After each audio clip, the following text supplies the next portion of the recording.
Welcome to Phil Wilson Chats with Celebrities. And here is your host, Phil Wilson. Bloom is the new single from Emma Stevens from the upcoming album release Bloom from singer-songwriter and multi-instrumentalist Emma Stevens. The song, co-written with the Grammy Award-winning Charlie Midnight, known for his work with icons like Billy Joel and Cher. And Emma joins me now. How are you doing, Emma? I'm really well, thank you. How are you doing? I'm very good and very pleased to speak to you, because after the Bloom single dropped in my inbox, I thought absolutely fantastic. A nice, refreshing track there.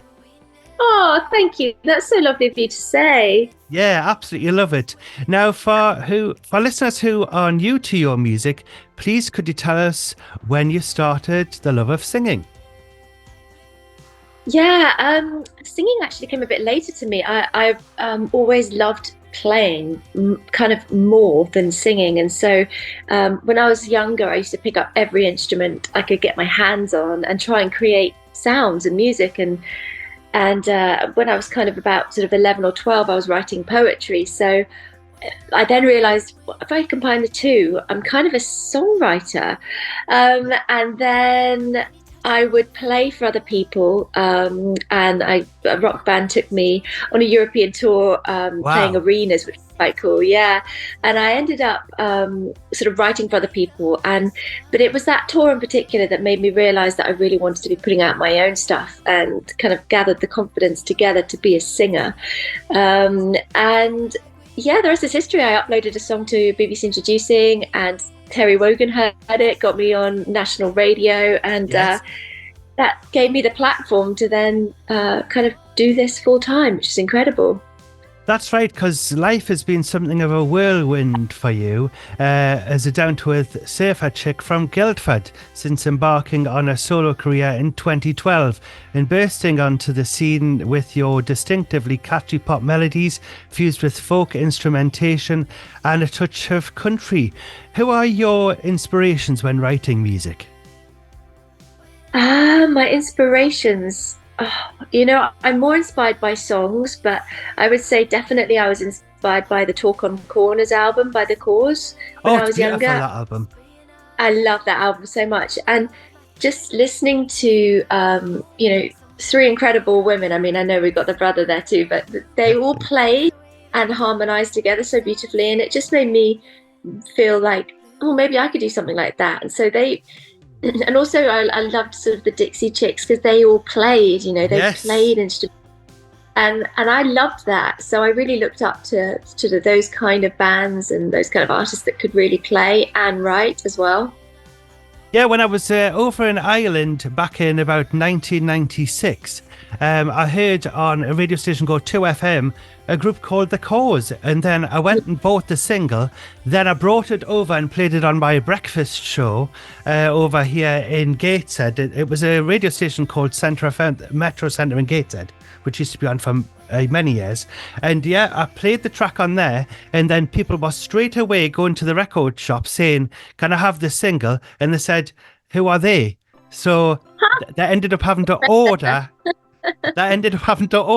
Runaway In. No way. From the Corrs. Yeah. So I've got the original CD there, which will have been probably a pressing that they did just in Ireland. And as well as they did, what else did they do? They did another couple as well, which I bought while I was over there. What Can I Do? And they did, I love Only When I Sleep. Isn't that beautiful? Oh, yes. Only great instrumentation there, everything. I love them.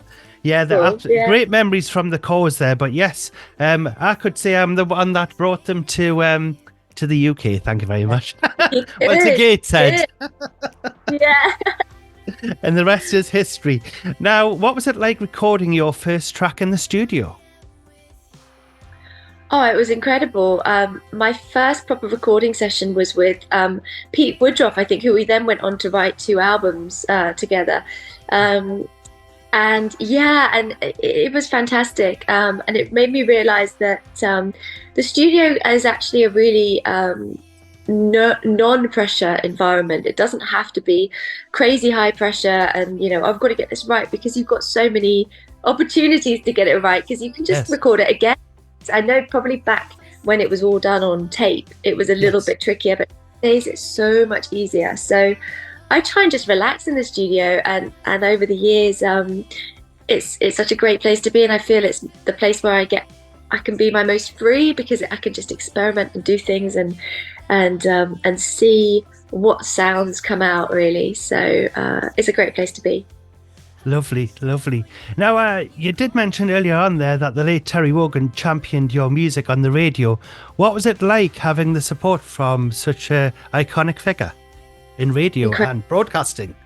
Yeah, incredible. I mean, just a really lovely man, and a bit cheeky as well. He would always wind a little bit just before we're about to go on and say, "Oh, don't be nervous. You've only got 5 million people listening," and whatever. So, he was just an absolute delight, and quite paternal. He was very warm, and you'd go in, he'd give you a hug. It would be like visiting your grandpa. So lovely.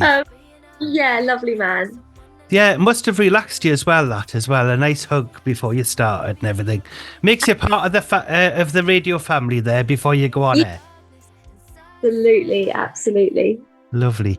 Now, you have performed at numerous festivals, including Hyde Park, Carfest and Country to Country, and supported Simply Red, Wet Wet Wet, The Feeling, Passenger, Sophie Ellis-Bextor and Train. What was it like performing with these artists? Who was the most fun to work with? Oh goodness, all of them were so fantastic in their own right, and just a real delight to kind of be on the same stage as, I suppose. Wet Wet Wet were fantastic in that I did some really big shows with them, and they got me on to do Edinburgh Castle. Wow. And their manager at the time was a little bit, he came across as a bit sort of scary to me, but so I walked off stage, and I thought I'd done, I was thinking, oh, that was amazing, just did Edinburgh Castle, and he said, Emma, we need you in the dressing room right now. And I was thinking, oh no, they're going to tell me they don't want me to do the rest of the shows, they didn't like it. And people waiting in there to give me a card and a bottle of champagne to say thank you so much for doing the show. So I mean, that just shows you just how lovely they all. Yeah, just charming people. Do you know what? Every show that's on a big stage to me is a bit euphoric, so it's hard to pick the one, but there are definitely standout memories for all of them. Excellent. And what was Simply Red like? What was Mick Hucknall like? Was he a bit of a comedian? Do you know what? We never got to meet him. But they were quite sort of secretive. They liked their own space before a show, which you can completely understand. And so they kind of kept themselves to themselves. And I didn't want to impose myself and say, oh, can I go and meet, Simply Red? Because as a support artist, you're really there to support rather than kind of push yourself in their faces. So we didn't get to meet him, unfortunately. But again, magical to go out front and just watch the best do their thing and try and learn from them. Yeah, it would have been, I bet you were buzzing when you came off stage. You probably were still on a high for days after that. Absolutely. Excellent. Now, where is the biggest stage that you've ever performed on? Would you say it was Edinburgh Castle? No, I think it was a mixture. I think it was probably Carfest, which was, I did the main stage a few times, and that was 55,000 people. So that was a lot, and kind of a interesting experience to walk on stage to that many people. You've either got them on side or you don't, and thankfully, I think I had them on side. And was Chris Evans hosting that? Because he normally runs the whole show, doesn't he?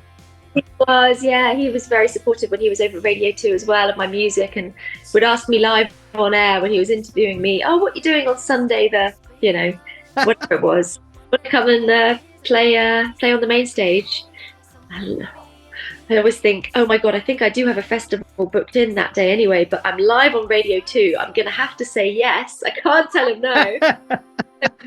I'm a nightmare trying to figure out how I could do both on the same day. I bet. But no, it was great. A great experience. Fabulous.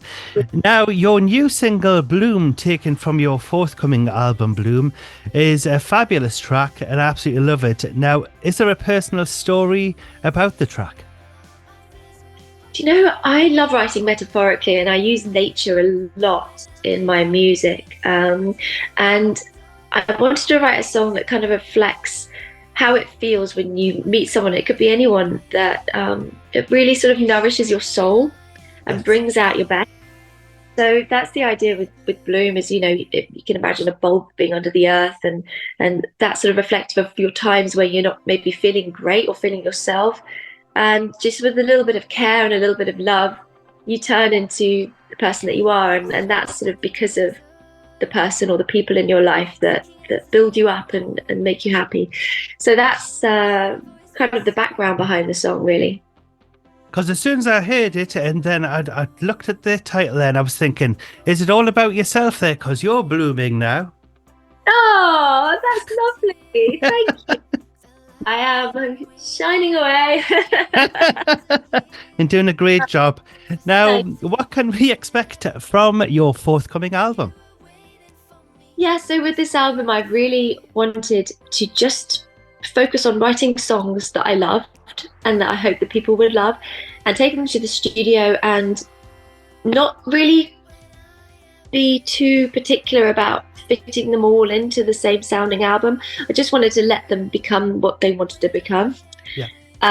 So the album does sound a bit eclectic because of that. So you've got some really big pop rock tunes, and then you've got much more folky songs, and then you've got like a driving 80s kind of synthy sound as well. So it's a bit of a mismatch of genres, but yes. At a point where I'm not too bothered about that now, and just I think people tend to not just be crazy about one genre. Certainly my fan base, they tend to be very open. So I've had the freedom to be able to do that, and it's great. And we're looking forward to hearing the full album as well. And it's great to have something that's eclectic as well, because it means you can just put a track on for any mood that you're in, you know? Yeah, that's exactly it. Now, the vinyl revival is upon us, so what is your favourite vinyl album you've ever bought, and what single have you ever bought?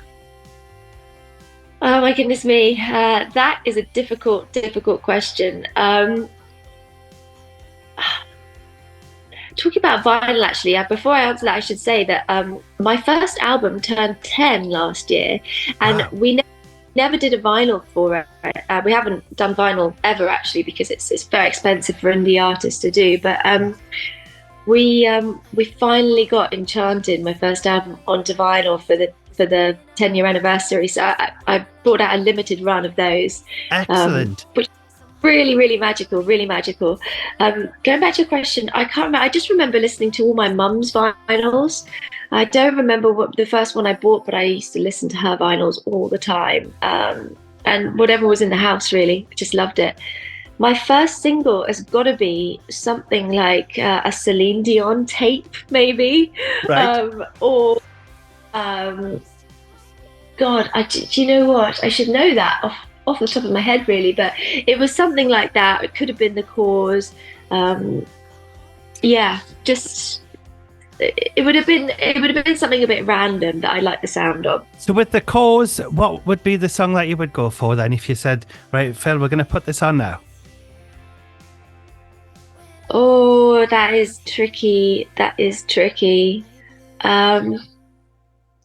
It's something from the Talk on Corners album, because that album meant so much. But then I love Summer Sunshine too. Yes, I love that one. So maybe that one. Yeah. Just brings out, and that, combined with Bloom, you've got a bit of kind of, there's heat in the air. Summer is getting, spring and summer's distance. Yeah. Yeah, that's an excellent choice there. Now, unfortunately, we've run out of time. I was going to say Bloom. Yes, we'll call you Bloom, I should say. And it just leaves me to say thank you so much for joining me. And I'd like to say all the best with the rest of your tour. And keep us up to date and let us know what you're up to. And would you be able to introduce your latest single, Bloom, please? Absolutely. Hi, everyone. My name's Emma Stevens, and this is my brand new single, Bloom. Emma Stevens, thank you so much for joining me on the show, and it's been lovely to speak to you. Would you like to come on the show again? Yes, please, Phil. That was great. Thank you so much for having me on. Fabulous. See you soon.